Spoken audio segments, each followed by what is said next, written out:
Yo, what up, everybody? Welcome to the Enough Said podcast. We are in season 3, week 4. What up, gentlemen? How's it going? Everybody all right? What's going on, everybody? All right. Everybody's heart all right after that Eagles loss. What's I know going Mike's on? heart's not right after that San Fran loss, but Oh no, my heart fell out. I mean, Yeah, that Eagles had my stomach on a roller coaster, man. I feel good now. feeling good. Mike had a whole bunch of drinks that night. That's all. You know what I mean? Shots and everything. Sitting there with Doc McStuffins. Man, Doc is holding his hand. Stuffing. I just love how mad he got. He keeps sending text messages. I'm mad. Yeah, I mean, it's just watching history repeat itself. That's just the frustrating part about it. It's like you see this show so many times over and over. I know you talk about it with Lucy in the blanket, or the blanket, pulling for Charlie Brown for Linus, kind of the same thing. And it's just like, when Jake Moody missed the kick, I just said, here we go. It's coming. It's all going downhill. And it's sure enough, there's the bomb play, then it's the punt return, then it's the guy dropping the pass. It's like Murphy's Law, man. It just falls apart just like that. Yeah, man. All right, well, we'll get to that a little bit, but hey guys, guess what? We got a really special guest this week. It's really rare that we have somebody on special, so we're glad to have him. We're gonna get to him in 1 second, but before we do, I got something for the original team here, so let's bring that up first. All right, I think he knows what's coming. What up, Mike? Hey, what's up? What's up? He was never a fan of Kirk Cousins, but he sure does love his Doc McStuffins. What up, Mike? Hey, what's up? What's up? What's up, Mike? Yeah. I'm starting to fix my team now, man. Well, he's back to reality. He's got that San Fran background. Got the San not that spooky Doc McStuffins. That was eerie. That was crazy back there, man, last week. I was just laughing because he had the hand up. That was the thing. The eyes. Every time I move, you know what I mean? The eyes is falling. Like, it's like a Mona Lisa, right? All right, this second guy, this is Jermaine. He always wanted to play the quarterback position like Tom. It certainly is better than playing paintball like it's Vietnam. What up, Jermaine? What's up, everybody? Jermaine's like, man, it's like Vietnam playing that thing. I remember when we played. Oh, I got something coming for you, Drake. Oh, God. Here we go. All right, here we go with Dre. We all hope that Tua can play ball again and stand tall. But if he does, he'll need to dress up like Dre and paintball. That boy will need to be padded from head to toe like Dre if he ever plays again. Man. This is wrong, man. You went all in. Come on, man. Yeah. I'm not hating the guy, man. I know, but still, man. Tua needs an airbag on his head. So that's worse than me. Leave Tua alone. Come on now. All right. Well, let's bring this next guy in. He's our special guest this week. We are thrilled to have him on the show. I met this guy, believe it or not, on LinkedIn, and we hit it off right away. We started talking football for probably about at least a half an hour to 45 minutes. Had no idea he worked for the NFL as a producer. So he's been around the league more than Rashid Shaheed. And no one does an NFL game better than Bobby Reed. Let's bring him in, Dre. All right. Hey, what's up, Bobby? What's up, guys? How you doing? How you doing? All right. I like that rhyme. Yeah, man. You like that? I'm good. Yeah. I will make one clarification, just in case anybody does see this. I don't produce the NFL games. I do especially replays, editing, some shooting. Okay. So just make that clarification. Yeah. Because my producer, if he saw this, would roast me if he was like, that's what you want. That's what you want. We don't want that. No, we don't want that. No, that's my bad. I misunderstood. And that was going to be actually the first question I asked you. So officially, tell us a little bit about what you do and kind of week to week what that looks like. Sure. Yeah. So like I said, especially editing replays. So the core of my job is replays, right? So after a play, you're going to see any number of looks. I'm in charge of 2 of those. So I have a low end zone look if you care about that, and then a handheld look. So if I have any, I'll replay that. And then I put together bumps and reteases, what those are, like little specialty edits to music, coming back from break, going to break, things like that. And then sometimes, like I said, I'll do some specialty shooting. So what that means is I'll have a specialty camera. I'll go out on the field. I'll go, tailgating. I'll go, I'll shoot arrivals, guys arriving, things like that. And I'll get those, edit those into the bumps and reteases that I'm doing. So, more or less an editor replay is kind of my role. And so what that looks like is we fly in on Friday. We set up everything on Saturday. We do the game Sunday, pack it all up, just like the circus. And I get on a plane and go home on Monday and do it all again on Friday. Wow, that's awesome. That's cool. That is pretty cool.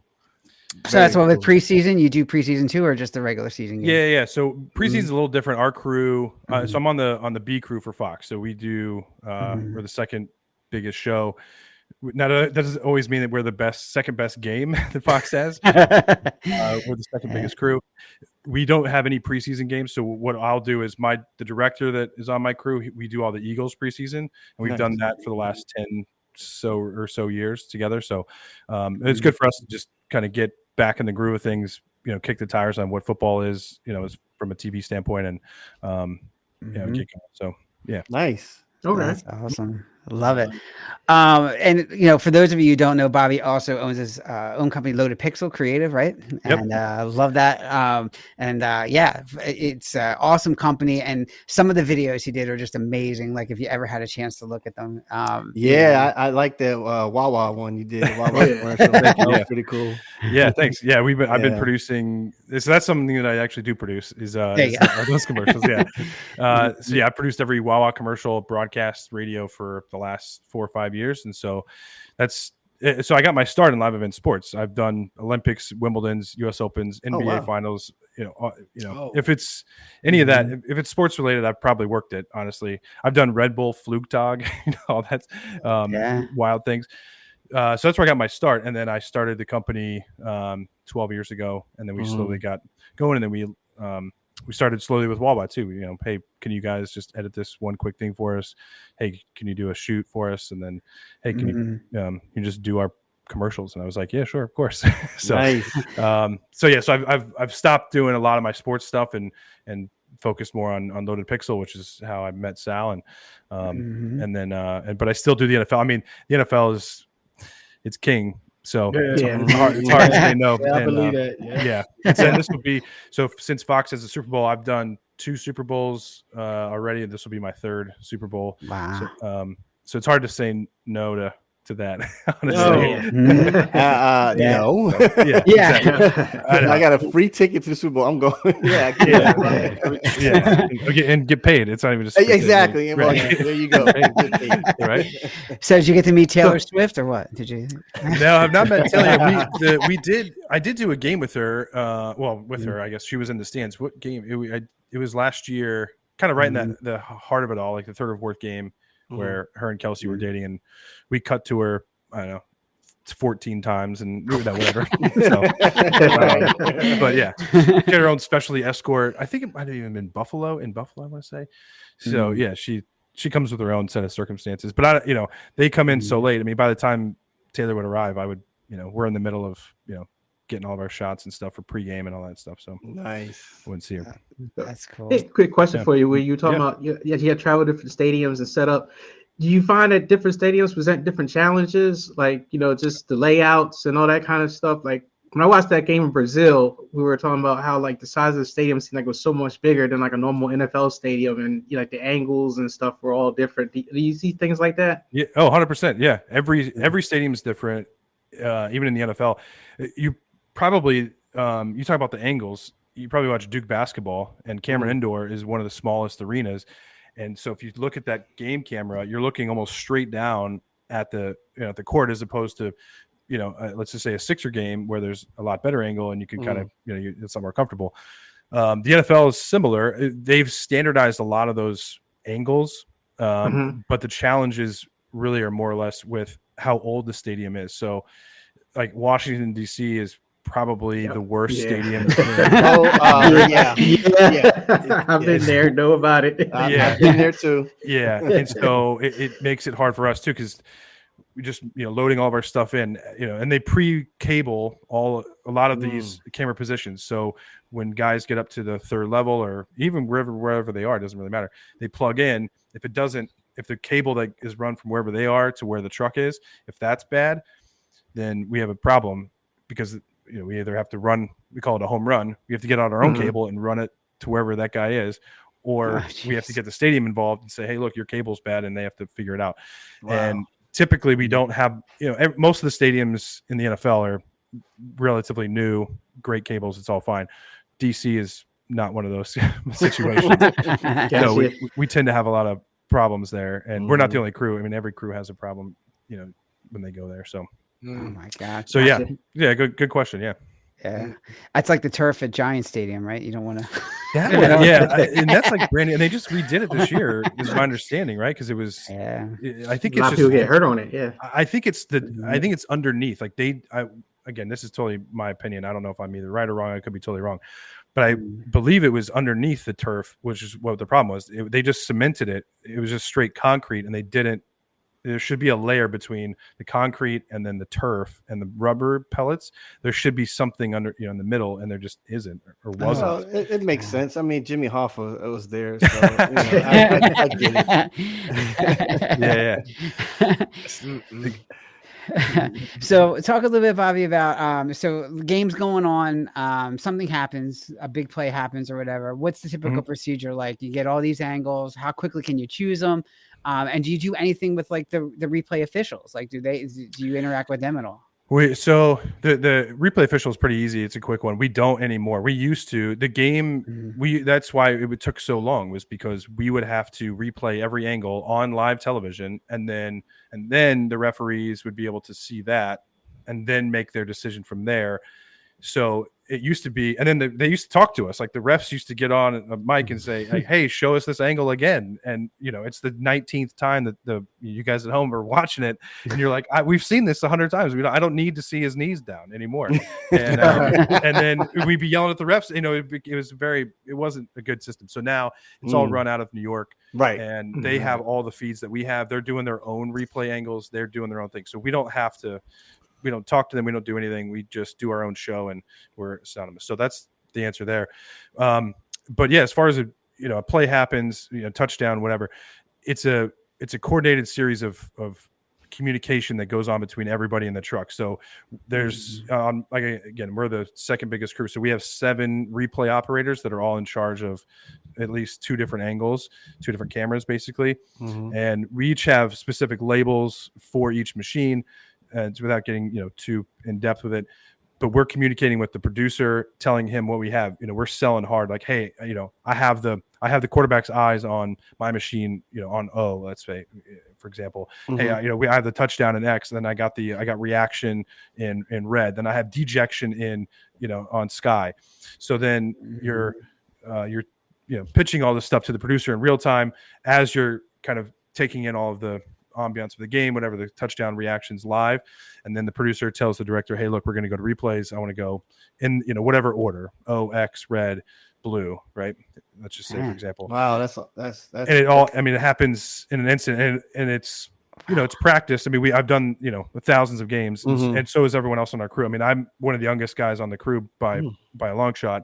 And so they've been doing the NFL for 20, 30 years. And wow. So, but it's that just kind of practiced, communication of what you're looking for, what you're responsible for, who to communicate it to.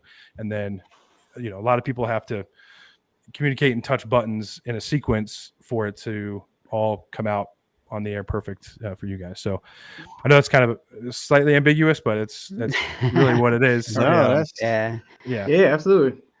How did you go ahead. Go ahead, Sal. Go, Sal. Okay, I was just gonna say, how did you guys adapt to the new kickoff rule? Like, I'm sure you had to get different angles and play that a different way. So what? Yeah, you talked about preseason earlier. We messed around with it in preseason to try to figure out what looks best. If you guys watched any Eagles preseason, I think we messed it up almost every single time. We were figuring it out too because you didn't know, And now we just sort of figured out, hey, look, we're just going to keep the camera down on the, in the zone, and then we'll show the kicker from Skycam or another camera to kick it, and then that's it. And because 9 times out of 10, as of right now, I think it'll change. Kickers will get better at placing it in that zone for specific coverage to try to gain an advantage. But for now, they just keep seeming to boot it out of the end zone, and they don't care. Right. So it's almost like a nothing play right now. Anyway. But sorry, Mike, go ahead, bud. Yeah. Okay. No, I just had a quick question about just with doing the replays and things like that we were describing. Do you use artificial intelligence at all? If you do, does it help, or is it something you try to avoid? Or no, I mean there is AI out there. We don't use it. What the AI does now is it tracks all the players, and what they can do with a 4K or 8K camera is have a no cameraman, and it's just a kind of a wide of the whole field, like an all 22 look, if you will, right? But because of its 8K, it can zoom in into the 1080p box, and so you could sit there with a computer and say, "Hey, follow number 32 wherever 32 goes," and then it'll just kind of zoom in and follow them around. It's not perfect. It's not great. I'm not gonna lie. It doesn't. Wouldn't do it for me. If I was watching at home, I'd be really upset. Okay. There's other AI that tracks, like if one camera is following the game, then other cameras, like I was saying, can follow the puck or the ball or whatever you set it to based on where the game camera is. So it's almost like you have 2 or 3 other AI cameras that are based off of one human being camera. Again, it's not perfect. I think for the NFL or something like bigger time events, it's still quite a ways away. But if you're watching, 4-camera basketball, if it's, I don't know, some D3 basketball or D2 basketball or something, then you could just mount a bunch of cameras and, do the production for a third of the cost. And at least you get on the air and you can see it. It's kind of like watching your kids' sports now, I'm sure, like you just kind of get on and it looks like an iPhone or whatever. It's sort of what this would be, just a little bit better than an iPhone type thing, but it's coming. Okay. They just got to figure out how to make it work. So. Gotcha. Yeah, I was curious. I mean, I just, there's a lot of talk about AI, and especially when it comes to media, video, and things like that, where it's like, oh, the computer just will analyze stuff and make a video or make a clip or whatever. Yeah. We use it a lot more in my production company. If we have to, fix something in post, basically, right? We use AI sometimes to fix it in post. Right. And that is scary because that is very doable. But in a real time, I mean, that's the thing in sports, you don't have time to do anything. It happens right away. So, the computers can't figure it out as fast enough. But if, when I have time, I have a day or two to paint something out or put somebody, I always say put somebody's head on something because that's the easiest way to figure it out. If I want to put somebody's head on something, I can do it really fast, or create a whole world. So right. Gotcha. Okay. Do you control the overlays for fields, like your first down marker, third downs? Do you control all those overlays? So I personally don't, but our crew does. Yes, we have a company, a vendor. It's an outside vendor, and we have 2 guys on site that travel with us. That every week they go in and they map the whole field. They have basically they have every stadium mapped out, but they go in and tweak it based on where the cameras are, and then it's integrated with the game cameras. So there's actually 3 game cameras up there. So wherever those cameras are zooming or panning, the lines are mathematically aligned to whatever yard line. And then that is also hooked up with our Foxbox Foxbox, like Scorebug. So the Foxbox guy will say, all right, it's 1st and 10 from the 23 yard line. And then bang, that'll update with the 1st and 10 line all at the same time. So wow, that's pretty amazing because everything sounds like what you do, everybody has to do their part to be synchronized, Oh yeah. So everything can go in the flow.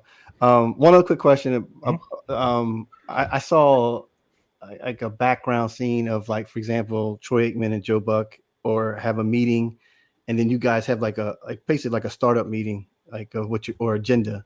is your crew part of that meeting in there with Joe Buck and Troy and all them, or that's something separate from the Fox Yeah, I guess I mean, every crew's a little different.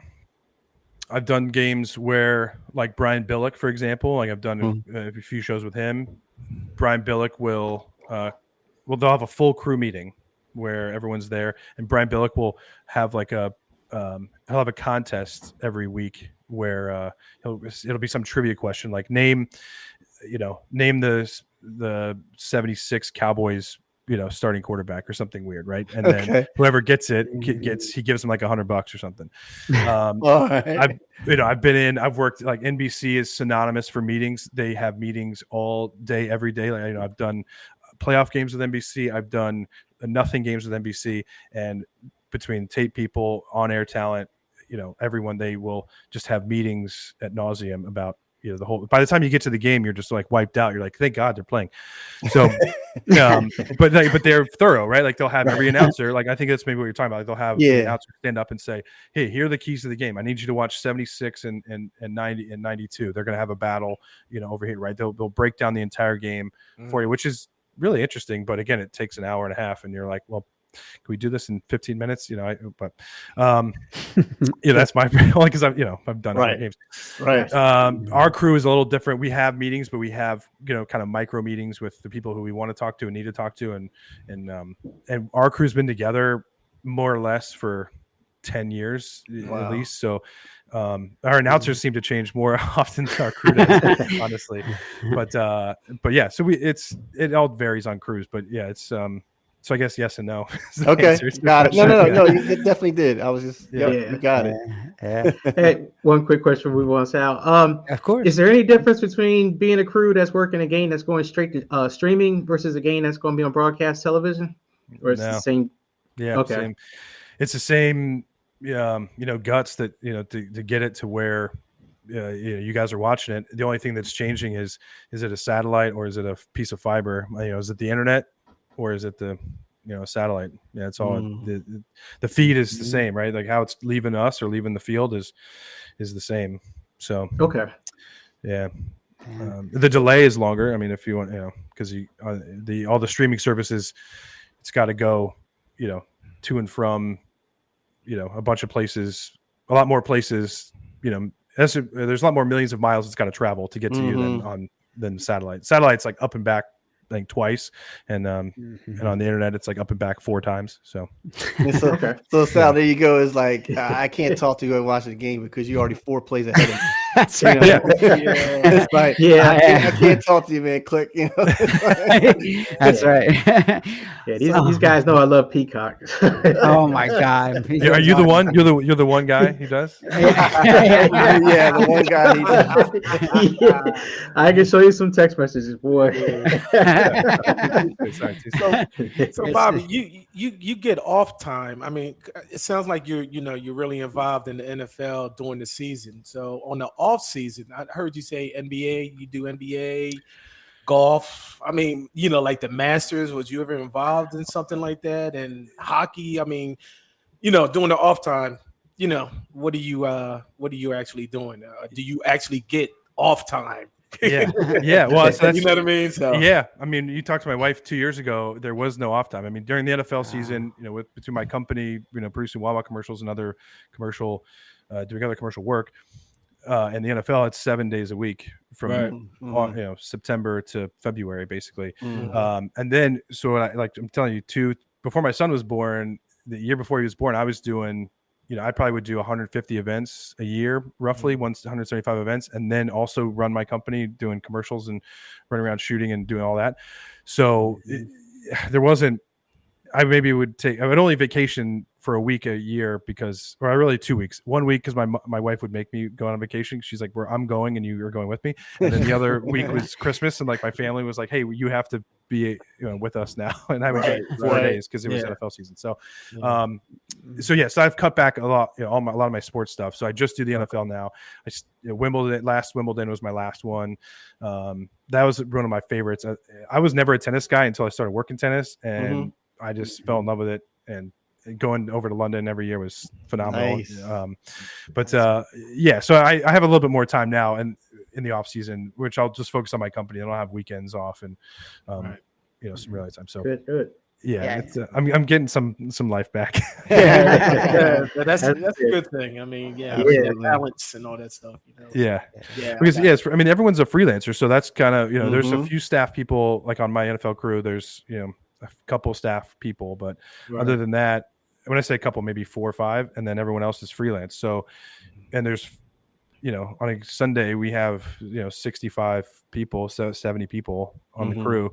So what they have to do, what typically will happen is you work locally. So I used to do every Phillies, Flyers, Sixers game, wherever I would do the away feeds. So you would never be able to see what I was doing, but folks on the other side would. Right. And then I would travel. I would get start getting travel packages, doing different sports, and then kind of work my way up to do these the bigger events. There's not any, you make a little bit more money traveling because you get some travel days and per diems and stuff, but but yeah, that's kind of how it all works. So everyone on the crew is doing that same thing. Like, guys on my crew this week, they went home. One guy's from Detroit. He flew home on Monday, was doing Tigers all week, and then he'll get on a plane on Friday and come back into the NFL. Wow. So, I mean, that's how they do it. You guys are just as busy as the NFL players, the travel, away from home. One big thing. Yeah. Yeah, absolutely. Yeah. And it's nights and weekends. So like, there's a lot of friends and family of mine that they stopped inviting me to stuff because they were like, oh, Bobby's not coming. Yeah. Cool. And you also did Formula One too, right? The favorite of Dre and Mike's. Yeah. Oh, is it? Yeah. So with Formula One, so that all I did for that was when I first moved to Philly. So I'm just kind of a roundabout story. No. I'm an editor by trade, so I just was hustling for work, and I got hooked up with the NBC Sports and the NBC Sports Network, and so that was a post-production job, meaning I just would sit in an office and edit all day, and we would do we worked on all the NBC properties at the time, so it was hockey, a ton of it was hockey, but Formula One was one of their properties they had, so we would cut promos that would air, and so that's where I got into I did all my Formula One stuff. Was I was just cutting promos for Formula One, and I would just watch, we'd watch the race, and if we even could, if it was at 2 a.m. Obviously you couldn't do that, but if we'd watch it, and then we'd cut a promo the next day, say, oh, watch, so I came. The guys that I edited probably aren't even still racing anymore, but yeah. So yeah, I was very small. It wasn't as cool as like traveling to Monaco and like doing a cool race there. Like, gotcha. Yeah, I saw your demo reel on that Indy one. Oh, I'm sorry, Formula One video on your website. So thanks. Yeah, that was pretty good. Yeah, thanks. Yeah, like I said, that's pretty dated by now. Yeah, I think like even like Will Power is that Will? Oh, Will Power. Yeah. Was that him? Yeah. I think so. Yeah. Like I said, Will's you're going back. Right. It's so yeah. It's quite a ways. Before it was cool, Right. That's awesome. All right. Well, cool, man. No, this has been great. Keep moving on here. So we talked about like, what goes into the production of the day and all that stuff. And we promised our users we get to a little user insights here, a little inside information. Let's talk a little bit about kind of a little bit of controversy this weekend in the Arizona game and Detroit game, right? So 2 minutes left on the clock, or so they thought. Ball snapped. All of a sudden, interception, plays called dead, and no interception. Really put Detroit in the driver's seat. What were you hearing on your side on that? Yeah, so my game this weekend was actually the Eagles-Saints game. And so I called actually the producer that I work with on the Eagles preseason was his game, was the Detroit Arizona game. I talked to him, and he said that long story short, Arizona got screwed. But here's really how they got screwed. Okay? So the way it was described to me, now this is going to get really. I'm going to try not to mess this up. Yep. The back judge is in charge of the time, right? Not the referee. The back judge is in charge of the time, and his device or whatever he uses to keep time hit 2 minutes. So he called the play. However, we talked, about the difference between on over the air and streaming, right? How long it's going to go up and down. The time it takes for that information to get from what the back judge is using for the time to the ribbon board or the in stadium clocks is a microsecond, and that was the difference between it still showing 01 and 00. We on the broadcast take the feed from the ribbon board, so we are basically we have a camera that shoots the clock in the stadium. And so so what you're seeing at home is the same thing that they would see on the field, in which, and again, this never happened. So like there was none of this, there's never really had this situation before, but that's what it kind of is the end of the answer, which is in the microsecond it took for that information to get to the ribbon board. That was the difference. But that doesn't mean that, the play clock hits 0 all the time and they let them snap the ball. You know what I mean? The intent was there to run the play. They ran the play. They got screwed. I don't know why they let them, there was no good valid reason why they let them rerun the play, the third down play, right? Yeah. So, that was a big play because it was a pick six too. So I mean, you think like everything evolved from fantasy football to Vegas and all that kind of. I mean that was a big point swing because then I think 3 plays later, Detroit went and scored and put the game out of reach. Yeah. Yep. Yeah. So that again, like I told you, it's not gonna be a great answer. But if you're a Detroit fan, it's great. If you're Arizona fan, you're like, hey, come on, this is right. And if you're a Niners fan, you don't care because it's Arizona. They got screwed. Yeah, you're like good. I don't feel bad at all. That's interesting. So I guess when push comes to shove, it goes to that. Obviously, it's not the clock on the field; it goes to that timekeeper. Then that's the question, right? Like, what's the? And that's what I couldn't really get to the bottom of. I don't think my producer friend also could get to the bottom of it. Dean Blandino was the one telling us all this information, and he's getting all of the information from New York, and that's kind of what everyone sorted it out to be, was that whatever the back judge was using to time the game, whatever that device is. That is what it's supposed to be, right? Like everything else on the field, all the ribbon boards, everything else is not official. Whatever's official is what's in that back judge's hand, and that's what everything else is based off of. Wow. And again, it's a microsecond. It's like doesn't take time at all.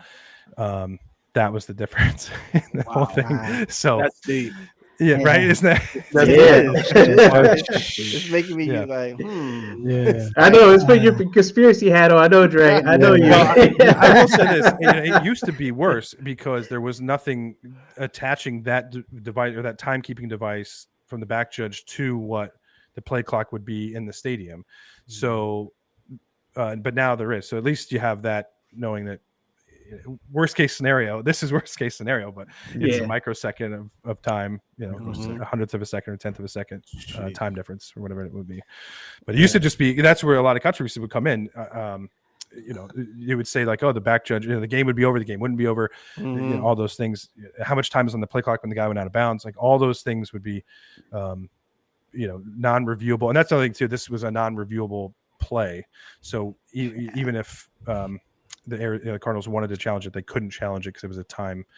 It's a time situation. So of course it was, yeah. So that'll come to the competition committee. I'm sure. Absolutely. So Bobby, tell me about the worst stadium that you've been in, and tell me what the good stadium that you've been in. What's the worst fan base, and what's the versus good fan base?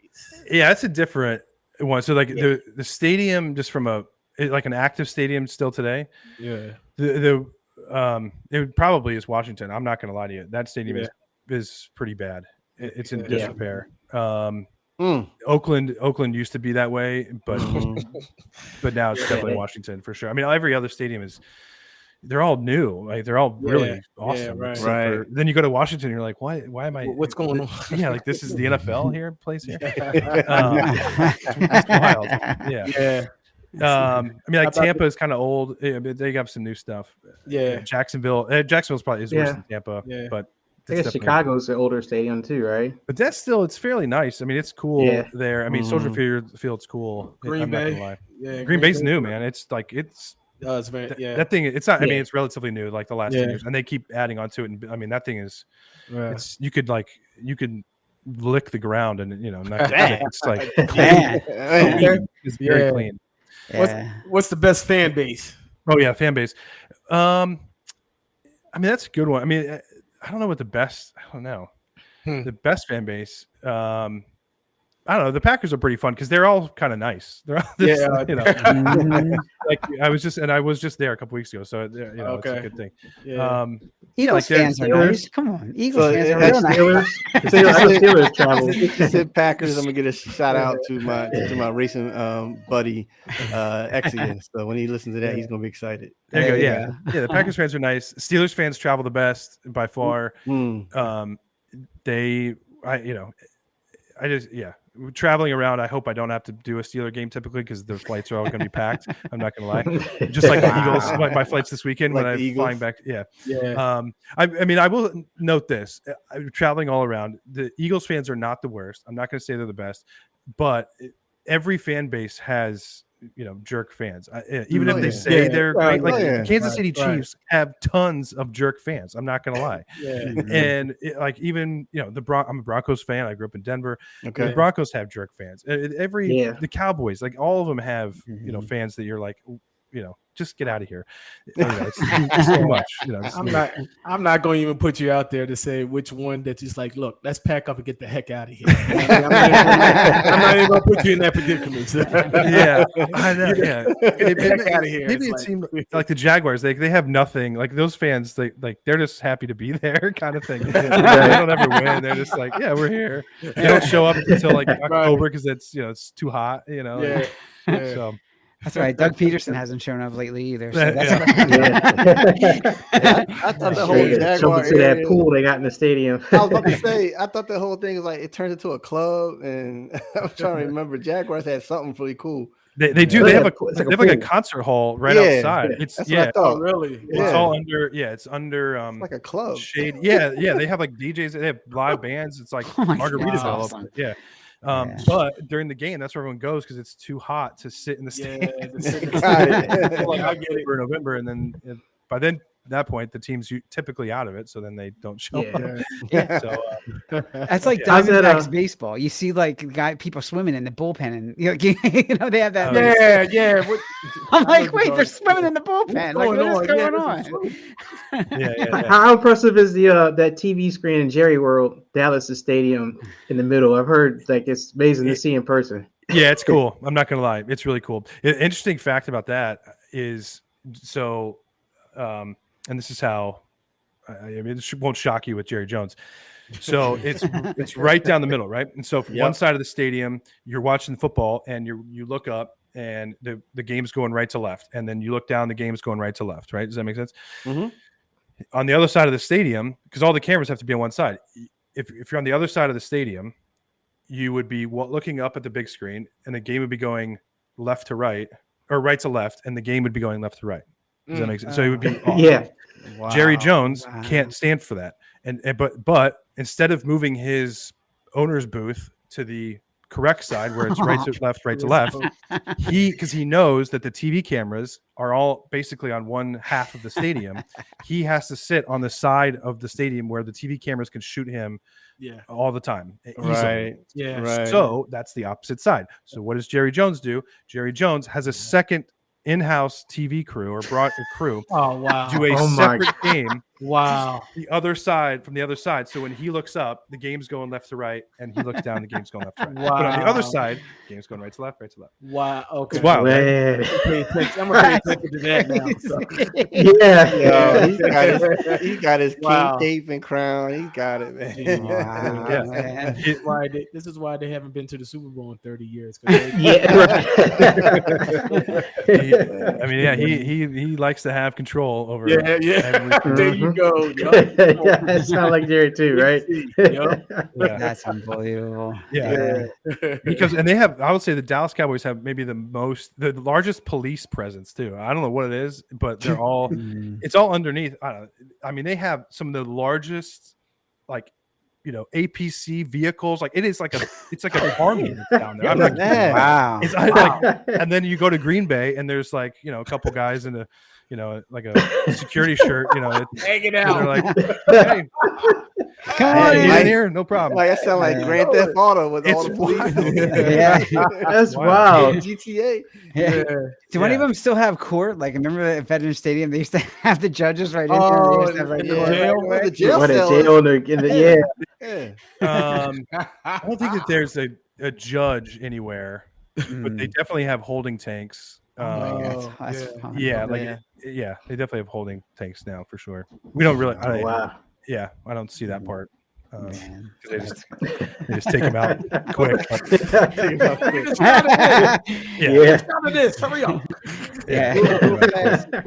Which brings up, I guess, a good point too. Like, if somebody runs on the field or does something stupid, they always say, "Don't film him because we don't want to get his moment of fame." Like, do you guys have orders about that? Like, you're not supposed to shoot him?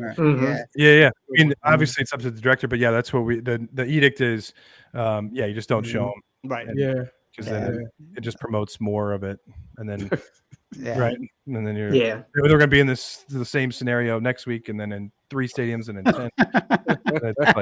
It's terrible. So that is the edict. Same thing. And typically with like anything crazy gruesome, like I've had like stoppages in games where like fans will like pass out or whatever, and they have to give them medical attention. That we don't show that. I mean, even like I've shown a couple broken legs, and right, and that's so we've shown, well, like we kind of show it once quick, and then that's it. We get out after that. Right. Kind of the edict. We don't replay a ton of those injuries. Makes sense. Not Joe Theismann's leg, I hope. That was nasty. That one was bad. Yeah. I know. I had one a couple years ago that was that bad. Ooh. Ouch. Wow. Ouch. Oh man. Jeez. Yeah, and actually, That's it happened. crazy. It was one of the 1st and 10 guys, the guys holding the chain gang. Mm. And then okay. And he, like, a player went right in there and just, I mean, the knee snapped back. The whole thing. It was yeah, it was bad. Jeez. But That's worse than me Yeah, falling down the I mean, stairs. They'll bring us down here. That's all good. That's cool. All right, guys. You have any other questions? Then I'm going to jump into a little bit. Want to pick a couple games? Yeah, we'll pick a couple games in a second. I want to get into real quick, Bobby. Obviously, Tom Brady, he was the GOAT, was one of the best, probably, if not the best player, arguably, of all time, win all these Super Bowls. How's he doing broadcasting? He signed, obviously, a huge contract ahead of time. He came in, is he one of the highest paid broadcasters, too? I think he might be, right? Could be. Officially the highest, but how's he doing? How's he adjusting? Did you hear anything about that? Yeah, I mean, so when I work games, I don't get to, listen to a ton of them, because it's, by the time I get back to the hotel, it's, 4th quarter typically of those 4:00 games. But yeah, I mean, I think it's, it's hard to expect him to come out and be this, amazing world beater broadcaster, right away. Right. The guy, he's had 3 games, and I mean, they've practiced, they've done all the things, but from experience, until you sit in the seat and do it in a real live event, live game, it's, you can practice just like football. You can practice football for 20 years, and then you could step on the field and it's totally different. Right. So, so, I mean, he's getting better. I mean, I think it's, it's a hard job to do, number one, and he's getting better. I remember, so like Greg Olsen is on our, you want me to, you sure you want me to keep going? Yep, we're good. Okay. We're good. Sorry. Yep. So Greg Olsen is on my crew now. He started, when he first started, he was still playing for the Panthers. I don't know if you guys even remember this or not. He was playing for the Panthers. He was on IR, and he had a bye week, and so he joined our crew for 1 week. Right. And he was all over the place. I mean, he had his Greg Olsen energy. He was shot out of a cannon. It was just awesome. Right. But he was just that, right? He was all over the place, and he wasn't a great broadcaster. And then that next year, he was with us, and he, again, like, it just took him, half the year, and he got better and better and better, and then he became what Greg is today, which is Greg's great. Greg's really good, and I think with Tom, it's just going to take that time to get good. I mean, maybe it's week 8, week 10, maybe it's week 6. I don't know. Maybe it's week 16, but whatever that is, it's going to take time for him to find his personality, find his rhythm. And I mean, I'll say this: if there's anybody that's going to do it, it's Tom Brady.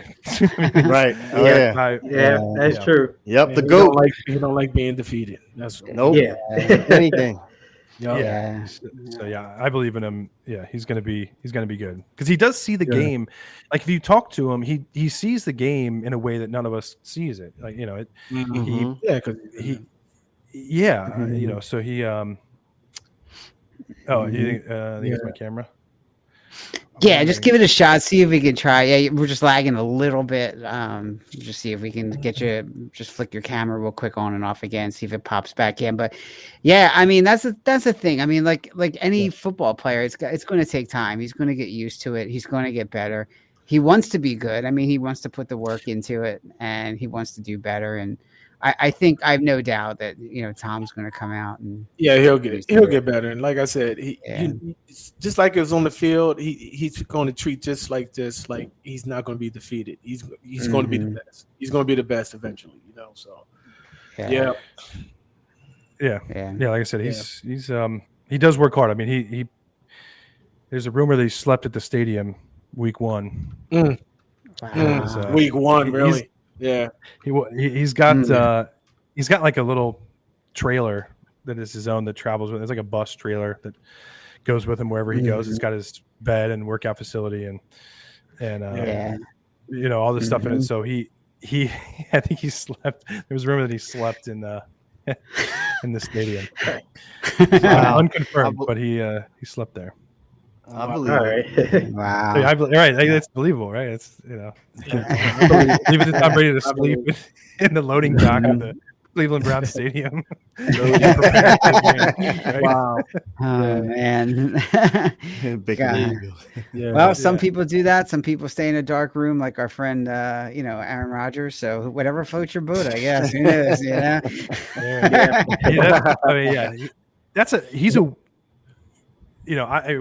He's an odd dude. I'm just saying. He is. That's the perfect word for it. Weird over there. I used to like I would shoot all these arrivals, right? Him coming in and out, or coming to the game, and we used to have this game where he was one of the only players that didn't want to be shot, like ever. So he would purposely like avoid. I mean, I know it's not just me, but I was the guy shooting the arrival, so he would purposely avoid me, and so we would have to play this game where, to shoot him. So when an example is in Minnesota, New Orleans, you would have to. The away team has to walk the length of the field to get to their locker room. So they get off the bus and they walk 100 yards to get to the other side, and they're wide open. There's nowhere to hide. So like 2 weeks before in Detroit, this guy hid behind a pipe and drape curtain for like 5 minutes. So I would go away, and I was like, just come out and walk 5 feet, and I'll shoot you, and then I'll leave. Once I have my shot, I'll leave. Right. So we had been doing this stupid game for like 3 years. Wow. And then we're in New Orleans, and he's got to walk 100 yards. So I'm like, and I am right in front of him. I'm getting this great shot, and instead of, whatever. Now I'm like, screw you, Aaron Rodgers. So I'm going to walk with you 100 yards. I'm not going to leave you until you walk into the locker room. I can't go. Right. I'm playing cover 1. I'm I'm walking with you wherever you're going. So he walks. He walks super fast. Makes me walk because I'm walking backwards. And then he slows way down. And then if you guys are the camera, he starts looking away. Then he pulls a mask up. And then then he stops, and then he walks, and then he stops, and then he just was doing everything he could to mess with my shot for 100 yards. Wow! And I was like, dude, who cares? Like, just give me the shot, dude. Like, you know what I mean? Like, all I need is 10 good yards, and then maybe I'll leave. But my head, I'm not leaving because he's been playing this game. But he just would let it happen. So anyway, and there's no other player like that. Like, I shoot other players, and they'll like talk to you. They're like, hey, how you doing? Like Nick Sirianni, for example, I was shooting him walking in Giant Stadium, I think, one time, and he was like, man, if you walk backwards that good and that fast, you want to play corner? Of course. You know what I mean? Like, he's making jokes, So like most people, they kind of understand it and get it. And Aaron's just like in his own world. He's just a weirdo, man. I don't know. It makes sense. It makes sense because all that stuff, and remember what he had, the COVID and all that, and his conspiracy theories. I think he probably thinks his soul was going to get taken. So that's what it is. Stuck out his soul. Take his soul. I would love to talk to Danica Patrick. That's what I would love to talk to. It's like, what was the relationship with you and Aaron Rodgers? I mean, there's that whole story with him and Ryan Braun. Do you guys know that story? No. Ryan Braun got busted for steroids, and Aaron Rodgers was the only guy who defended him. And then, like, to this day, if you're like, hey, Aaron, Ryan Braun took steroids, Aaron's like, no, didn't do it. And he tested. He literally they tested him. He tested. He tested positive multiple times. Like, here's the piece of paper. I'll show it to you. No, it didn't. Like, it's like it's just like an arrogance that you're like, right. Why? Man. Wow. Sorry. So Aaron Rodgers is my favorite person, but he's very good at playing quarterback. Well, it's funny when gotta lack of something. Yeah, like I saw some shots that you did, like Jalen had you some cool shots of him coming in and all that. So Jalen, he's just quiet, but Jalen's cool. Yeah, he's quiet. Huh? I figured that. I figured he's quiet. It's just looking at his body language and stuff. Yeah. He comes in with his headphones on, just wants to do his own thing. He's like focused. Laser focused. Yep. Yeah, he's quiet. He's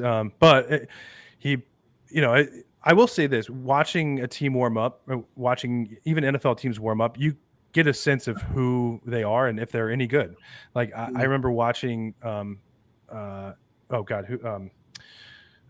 Mayfield. It wasn't Baker playing for. Didn't he play for the Panthers? Yeah, it was Baker Mayfield. When he was with the Panthers, and it was like week 2 or probably after that. It was like week 4 or 5, and they couldn't even run their drills in pregame properly, and Baker was like just cursing everyone out. It was like, what are you guys doing? And this is like a half an hour before the game on the field, and then they went out and lost by like 30 points. And then as opposed to, I'm telling you, like the Eagles, especially that Super Bowl year, I watched them warm up, and like the Niners. I'll tell you this, Mike, this is for you. The Niners last year, they warmed up better than any team I've ever seen. And I was like, it's going to be really hard to beat them. It'd be really hard. And, so I'm telling you, like, you get to the game early, watch just how coordinated everything is, watch how hard guys are going, watch, you just get a feel for it, and you get a sense for, like, there shouldn't be any mistakes. Like warm-ups, there should be 0 mistakes. Wow. Yeah. And if guys are not in the right place, like they're not straight, you just kind of know. So anyway, that's my warm-up story. That's fantastic. That's great. Yeah. I love it. Hopefully Brock Purdy's cool. If you got to take a picture of him this week. Oh yeah, he looks like when he walks in, because he's short. He's like Jimmy Garoppolo. He's not very tall, and he just kind of looks like the kid that's in AP history. Like, like, oh, can I steal your homework? Because you write my paper for me. Oh man. I'll let you know this weekend how they are, because that's where I'll be at this weekend. That's right. Yeah. All right. Well, now that we're not going to get Aaron Rodgers to subscribe to our channel, why don't we do some predictions? He might. You never know. We're going to get hate now from him on this. Oh my God. That's great. Well, if I tell him we didn't land on the moon, he'll come on. Speaking of San Fran, let's talk about that game. And guys, this should be a no-brainer, but with all the injuries that the 49ers have, this one scares me a little bit. So I don't know. 49ers, of course, this week. Mike, they're home, actually. I was going to say they're on the road. They're actually home to the Patriots this week. So what are you thinking this week? Well, I guess it really depends if Brock is playing, which I think he will play, and as long as he's in there, I'm not worried. I think they'll still win. I think being at home will help. Being on the road the last 2 games, it's tough crowds. It's kind of like a home game in LA for them, but still, McVay is a great coach. So I'm picking the Niners. I haven't lost the faith yet. All right, Dre. Well, last week with the Patriots and Jets, well, of course, the Jets homecoming, they just laid out the Patriots. I was a little bit, Mike, the run game. I'm thinking Stevenson is going to actually get back, in his regiment, like the game before the Jets actually slowed him down. So I'm liking how the Patriots actually are coming up. I like Mayo. So, I think the way you guys are banged up and stuff, I think this is actually going to be a win for the Patriots, honestly. Oh, yeah, man. All right, Jermaine. Yeah, they better win. That's the only thing. Better exactly. Win. All right, because if they don't win, that's the last nail in the coffin. So they better win. So yeah, I'm going with the Niners. Just the simple fact is they're home. That home cooking goes a long way. You know what I mean? So if you're hurt or not, they got their confidence up. So yeah, the bottom line is they better win. They better win. All right. Bobby, you're going to be there. Who you got? So John Lynch used to be our announcer on my crew back when I first started. Nice. John Lynch, shout out to him, one of the greatest people in football, one of the greatest people in America. He used to send the entire crew ice cream, like the best ice cream from someplace. I don't know. It was the best. Nice. So because of John Lynch and ice cream, I'm going San Francisco 49ers. Like it. Yeah. There you go. I agree. It depends on if Brock Purdy plays. It's going to be more difficult if he doesn't play. I think if he doesn't, Patriots might be able to pull it out. I think if Brock plays, I don't think there's any question. I think Ayuk gets back on track finally this week, hopefully, and shows that he's worth that $1 trillion contract or whatever he got. That John Lynch Jennings again. Yeah, I was going to say Jennings. I was about to say that. Jennings, that guy is really trying to make a name. So I was about to say that, man. You got to have guys step up that your guys are hurt. Kettles is back to the Super Bowl with Juan Jennings. That one, secret weapon, man. Jeez. Well, we'll see. We'll see on that one. All right, the next game, guys. Eagles at Tampa Bay. This one is an interesting one. You know what Tampa Bay did to the Eagles in the playoffs last year? Playoffs? Yeah, playoffs. So yeah, I don't know. We go back to Mike on this one. Baker going to pull another rabbit out of his hat here and torch the Eagles D or what? I had a hard time picking this one. I guess I'm going with the Bucks. And I'm just going with the Bucks only because I think the Eagles secondary is still a little suspect. And if Baker can get enough time to get the ball off, which didn't happen last week, but I think he will get time this week, I think it's going to be too hard to cover guys like Mike Evans and Chris Godwin. These guys just make catches, man. I mean, I don't know how they do it. Baker throws the ball up, and these guys will grab anything. And I think it's going to be a long day for that secondary. All right, Trey? You know what, man? You know what happened last year. Baker got his daggone, bonus money, got his contract, confident beat the Eagles up. Then we were down, and now Baker's like, oh, yeah, I got money now. And, going after our team. I'm not giving Baker anything, man. Philadelphia's got to come out and pass rush. We got to rush and get Baker Mayfield. Yeah, man, Todd Bowles, always like, you can't tell which way he's coming or going and nothing like that. But I got Philadelphia in this one, man, because I think we showed the defense with Vic Fangio adjustments in the second half, which I really liked. And Slay woke up and he got a little hurt too. But at the same time, man, Carter, Jordan, Sweat, all those guys, man. I'm hoping that we can also get some more from Blankenship. So.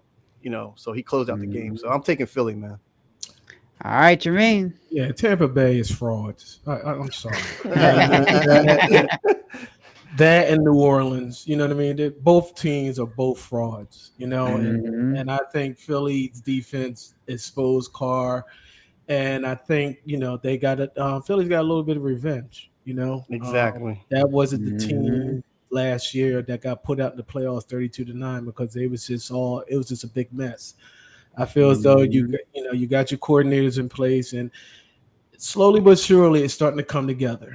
Slowly but surely. I mean, so yeah, I'm looking at Philly. I mean, Saquon X factor. With Adrian, with Brown out, could be Devontae Smith out. So Covey. Yeah, Covey's on the IR. No, I know. Yeah, but Covey's saying, out. Yeah, I know, but just like somebody else got to step up. So Dotson and what's the other guy? The other rookie, that big rookie. I mean, it's their time to shine. Next man up. So, but yeah, I don't trust Tampa Bay. I mean, come on, Baker Mayfield. Come on. That's what I said. Yeah, Baker Mayfield. He's a fraud. He was a fraud last year. I mean, in the playoffs. So, yeah, I'm taking Philly. Yep. I wouldn't be surprised if Bobby set off the cannon on that big Buccaneer ship. Go ahead. They only do that during the game. I wish. Fun, actually. That's funny. That would be. Yeah. Yeah, that would be. Yeah, I don't know. I mean, it is tough. The Eagles are banged up on offense. That's really their biggest problem. Yeah. They. I mean, the front four of the Eagles is really, it's really good. I mean, they're a top 5 front four. Yeah. I think that's what Vic Fangio is trying to do. Is he thinks he can get home with those 4 guys, and so he drops back in coverage, and sometimes that helps him, sometimes it hurts him. Right. So I don't know. This week it's, I don't know if Philly has enough offense to, to get there. I mean, I think it's close, but I don't know. My heart was with the Philadelphia fans and the Eagles, but I don't know. My head is saying Tampa Bay. All right. Yeah. There he goes. Oh, boy. Yeah. All right. Cool. Yeah. You know what happens, guys? Every time I pick the Eagles, they lose. Every time I pick the opposite team that they're playing, they win. So, man, this is a tough one because you never know which Eagles defense is going to show up. But Bradbury is not back there, and he hasn't been. Where has he been, by the way? We haven't heard the him. Thank God. Yeah. Toast. But I don't see Brown playing this game. They're gonna bring him back after the bye. Yeah, I think he's gonna come back after the bye. So it's going to be Saquon. It's going to be Dallas Goedert. That's what it's going to be at this point. Maybe Dotson if he gets a little more comfortable in that offense. But Paris Campbell. Yeah. Gaines. You gotta have a running back. Gainwell. Gainwell. You gotta have a running back committee. So. And don't forget Lane Johnson. Is he going to play? Yeah. So he's got a concussion. Yeah. Not as bad as Devontae, but I don't know because Devontae he was motionless. Yeah. Yeah. Well, Devontae's maybe the quietest human being. He's one of the nicest guys too, by the way. I bet he is. Yeah. I've shot with him. We've done some Wawa stuff with him. Devontae's sorry, cut in here, but like Devontae's probably one of the nicest people. Yeah, ever. I bet he is. Yeah, he really is. I see that. Yeah, and a hard worker. He's a good dude. Yeah. He's a really good dude and a hard worker, man. Well, he just scares me with and I was saying it last week, Bobby. He's like with his frame and all that stuff. It just scares the mess out of me. I've said that since he was in the league. He's one of the skinniest people. Yeah, he's not Kevin Durant skinny, but he's pretty skinny. So he's skinny in Deshaun Jackson, huh? You think? I don't know. I never saw Deshaun like that close. Yeah. But yeah, Devontae's real small, and so I don't know how he's going over the middle. And I've said that from day one. I was like, that it just scares me. But he's not scared. Nope. Yeah, he's not. Yeah. No alligator arms. Or worse, because he'll go over there. But that one was. I don't know that it was technically his fault or anything. I mean, he got hung up, and then the D lineman came from behind and knocked him pretty hard. So was that helmet the helmet? No, it was shoulder. It was legal. I remember. Yeah, I think it was. But it was another hit afterwards, right? That was the shit got called. Yeah. Yeah, the D lineman that came in and knocked his helmet off kind of came underneath. That's what knocked it. Yeah. So at the end of the game, Carter was all upset. If you guys remember this. So that's what I was trying to figure out why, because Dom got into his, first it was Nick that came up into him, to Carter's face, and then Dom tried to calm him down, Big Dom. He was even before that. So Carter was standing on the sideline. So this, I don't know if we showed this on. This was my replay at the very end of the game when Carter going crazy. Yeah. So I was the guy playing that back. So Carter was all upset doing the thumbs down, right? Right. I remember that. To the sideline. Well, how that started was a few plays earlier. They had one of the Saints guys, I can't remember who it was, made a tackle and then came up and went thumbs down. Now, even before that, they were jawing back and forth on guys. They thought the Eagles thought the Saints were playing dirty. The Saints thought the Eagles were playing dirty. Yeah. It all started probably with Lane Johnson, the whole thing. So Carter now is Devontae gets hit. Carter, they think they're going to win. Now they're talking basically trash across the sidelines to each other. Yeah. Was it the D-line coach, like bigger dude was holding him back first, and then Sirianni got in, then Dom got involved. So like it was happening for like 10 minutes before you guys even saw it. Yeah. Like he was going, he was ready to fight. He was ready to go, and they had to hold it back. Yeah. So anyway, sorry to kind of that was caught on the broadcast towards the end. Yeah, because we also I saw it and I started yelling to everyone in the truck. I was like, Jalen Carter wants to fight somebody. Like, he wants to go right now. And then we started getting into it and looking at it. Because I saw how he pulled away from Dom. He's like, get off of me. I saw that. Oh yeah. He was ready. He was ready to go. Wow. And then the clock hit zeros, and they were trying to, they got him into locker rooms, but they were not happy with it was and I think that's so. I was saying this in the truck. It was one of the most boring games I think I've ever worked in 15 years. For 3 quarters, it was horrible. And then Devontae got hit, and the next play, Saquon runs for 70 yards, and then all hell broke loose. It was awesome after that, right? So, and it's just the intensity of the game, right? You could feel it. The intensity was jacked up 20, whatever you want to 20 points, whatever it was after that hit. So, regardless if it was a foul or not, the Saints did it to themselves by by doing that. By giving the Eagles a reason, by getting back, well, the Saints are always known for cheap shots and bad, you know what I mean? Especially Lattimore. Yeah. When Lattimore goes up against Mike Evans and all that stuff, you know what I mean? And I thought New Orleans was always known for, dirty plays or go back to the Greg Williams defenses that they had with the handle where they pay to hurt people. Paid, yeah. I forgot what gate they called that, but it was definitely a scandal. Payton,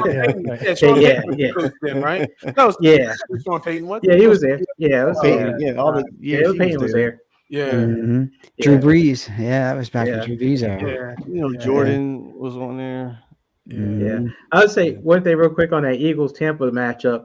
Last year that playoff game, a big part of that was Todd Bowles blitzing Jalen Hurts, and all the talk was about, there was no answers, that Jalen Hurts had no answers. So I think this is a good test to see do they finally have answers now they got Kellen Moore, because Todd Bowles is going to blitz 80% of the time, maybe if you're more, just to see if Jalen's going to figure it out or not. Yeah. Well, remember what Kai said. He's not very good with the blitz, Kellen Moore. So Kai saw it firsthand out when he was San Diego Chargers man. So, he saw that. But well, it's coming. It's coming this week. You better be ready. He's notorious for it. It's coming. And if you don't have somebody that can get open quick, like obviously a Smith or AJ Brown, it's just going to make it more difficult. I mean, it's really going to make it tough. You're going to have to hit Saquon in the flat. You're going to have to get Dallas Goedert some screens. You're just going to have to do it. You probably have to go. I mean, it's probably not going to happen, but you probably have to run Saquon at least 25, 30 times. Maybe. I mean, just to control the clock. If they're gonna blitz like that, I mean, you got to counteract because Saquon could just bust a hole and then that's it. You know what I mean? And make them stop blitzing. That's what you got to do. And I think Saquon is the man to do that. I believe so. Yeah, good point. Yeah. Well, this has been awesome, guys. We're going to wrap up just because I know we're almost a minute 10 here. But Bobby, I can't tell you how much we appreciate this, man. Like I said, we could be home and doing other stuff. So, this means a lot. And, Bobby, this is great. Thank you so much for being a part of this. And, as always, if you guys haven't checked out loadedpixelcreative.com, check out their website. Just some amazing work in there. Feel free to like all their social media channels and some of their films. And you know what they need though? They need a good SEO guy. I heard. That's the only thing. Yeah, you're gonna promote this, and you're gonna tell me on the back end, hey, I got you so many more. I guess it's working now. Yeah. No, but it's great video production in Philadelphia. Loaded Pixel Creative. So make sure you check them out, and make sure you check all the games this weekend and all the games that Bobby, I could say produces again. I almost said it, but I didn't say it. I don't want to get you in trouble now, Bobby. But San Francisco, and then where do you go next after that? We don't know. We're supposed to find out today.